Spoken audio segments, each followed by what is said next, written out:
Chapter 7. The church was imposing, far larger than any other structure in Driftwood. Its entrance was lavishly decorated, gold-plated, and flanked by a meticulously carved statue of a lion being choked by a massive serpent. The church's wealth stood in stark contrast to the rest of the town. Earl and Hannah walked through an oversized door, and Earl saw people already sitting on dark, heavy wooden benches. "Let's find a place off to the side," Earl said, guiding them toward the left corner, where there was still room. They sat and waited as the church slowly filled. When the Mass was about to begin, the space was packed tight. People even stood along the back walls. At last, a large man emerged from behind a curtain and stepped onto the podium. He wore a scarlet robe and a tall, oval, two-pointed red hat. As he moved to the center, Earl thought the hat resembled the open mouth of a fish when seen from the side. The entire church rose to its feet.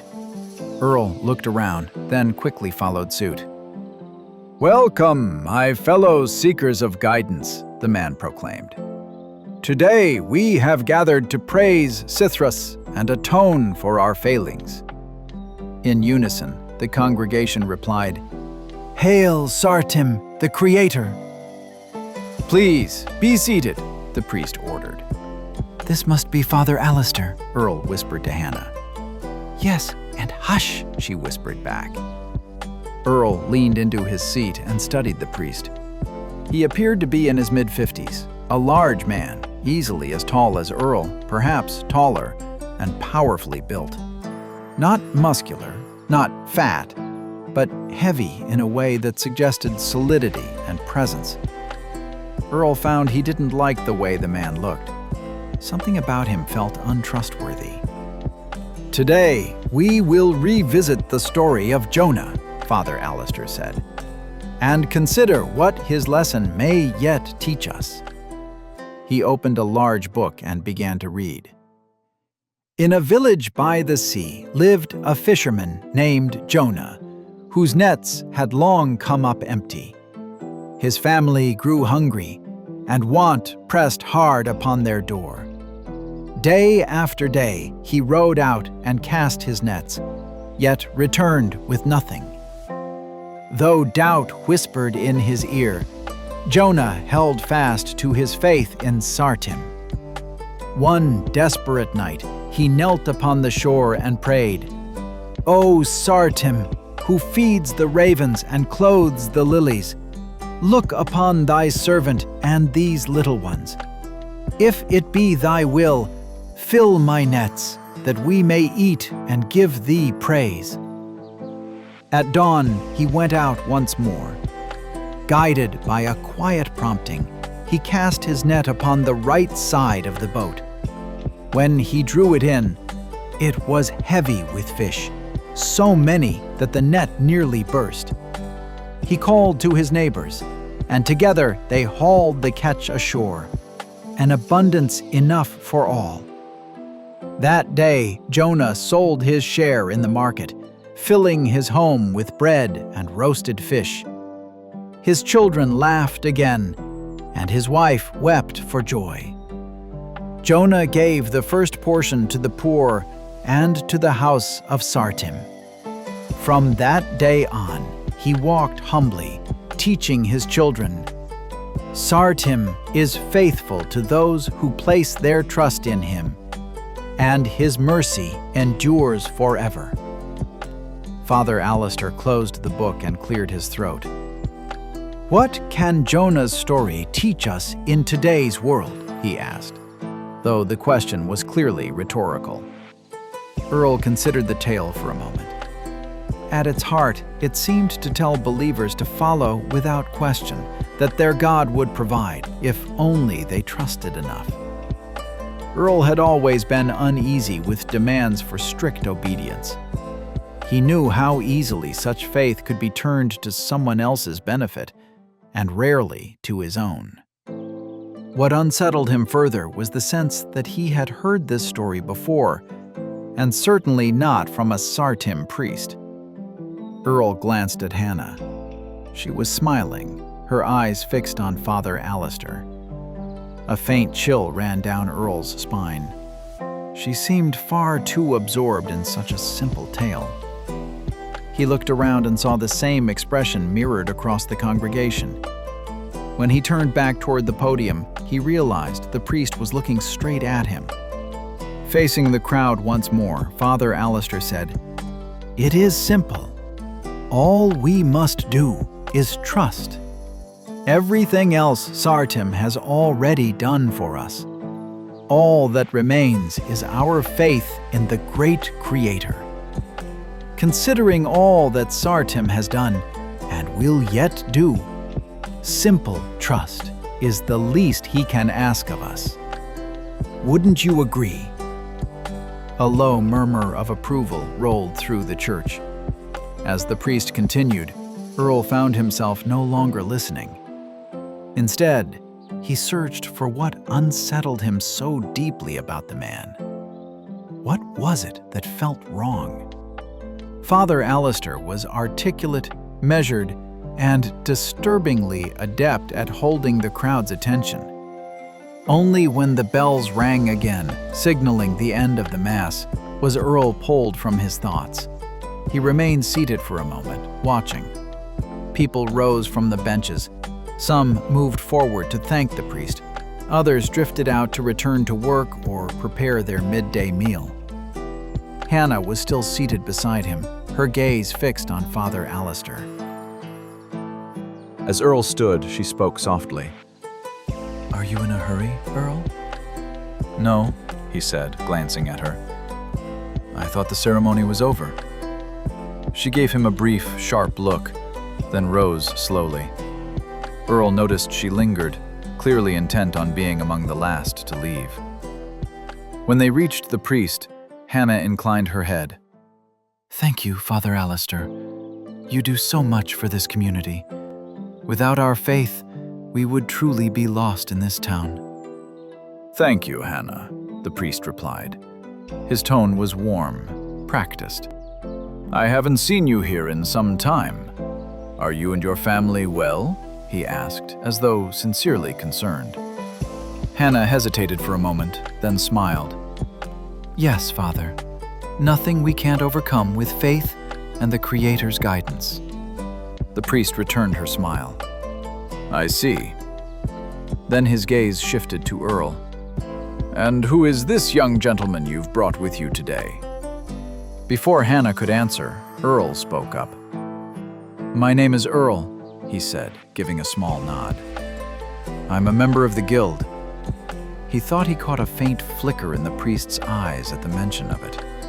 Earl had grown accustomed to introducing himself that way. He'd learned the name of the guild carried weight, and that stating it plainly often drew a moment of hesitation or unease from those who preferred not to be scrutinized. Father Alistair drew a slow breath.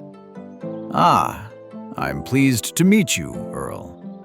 My name is Alistair Clow, though the people here prefer to call me Father Alistair.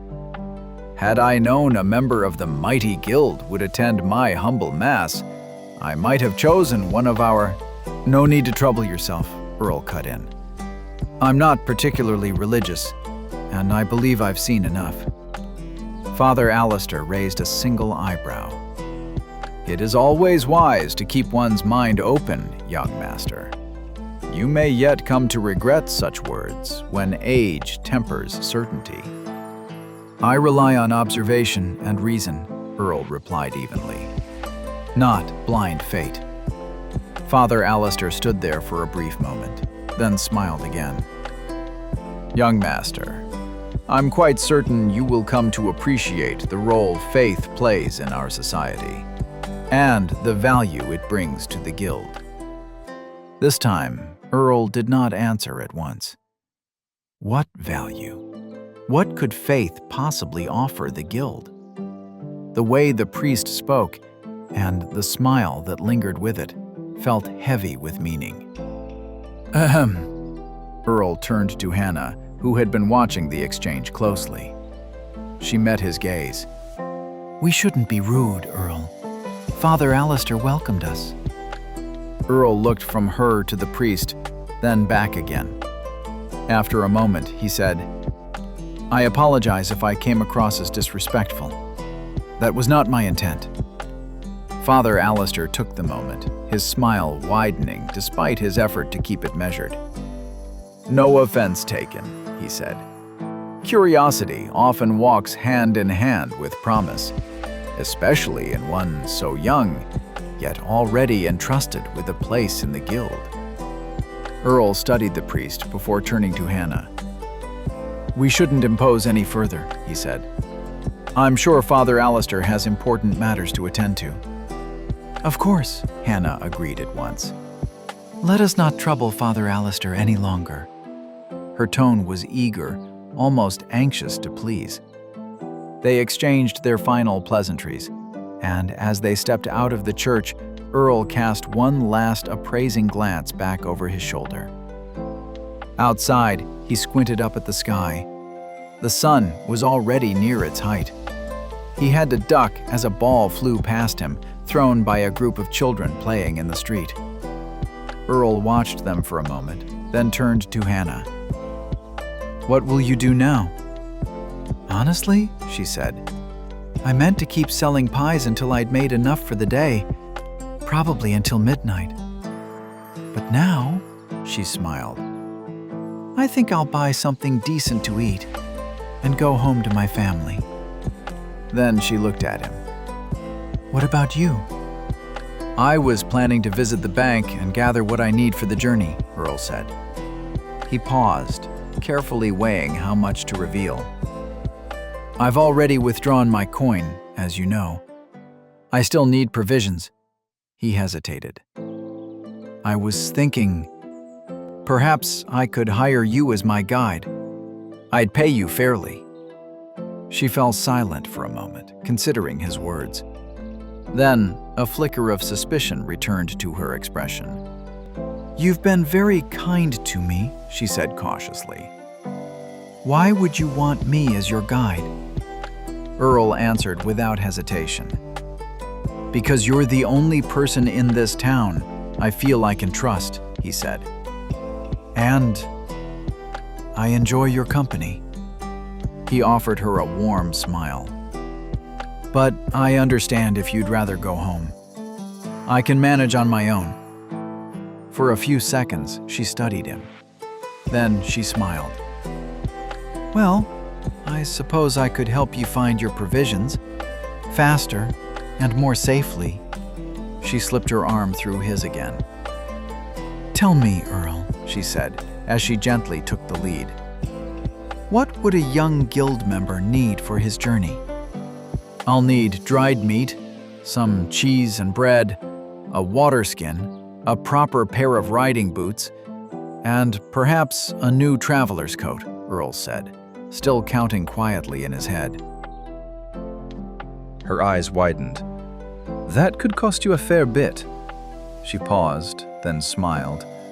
"But don't worry, I know the best places to go. Though the coat," she shook her head, "you'd be better off buying that in a larger town, with proper tailors." "What's wrong with the tailors in Driftwood?" Earl asked, half laughing, half genuinely curious. "We have 3, Hannah said, "and I know all of them. Trust me, you'd be robbed blind." As they walked, Earl hopped from one dry patch to the next, careful to avoid the mud and foul gutters. Hannah laughed. They wouldn't even feel bad about it. Before they left the square, Earl glanced back to see if the children were still playing ball, but they were gone. He wondered where they had disappeared to so suddenly. When he turned his attention back to Hannah and the shopping list, the thought slipped from his mind.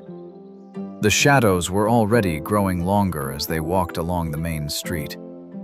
"The only thing left now is riding boots," Earl said, glancing down at the items he'd just acquired. Hannah frowned slightly.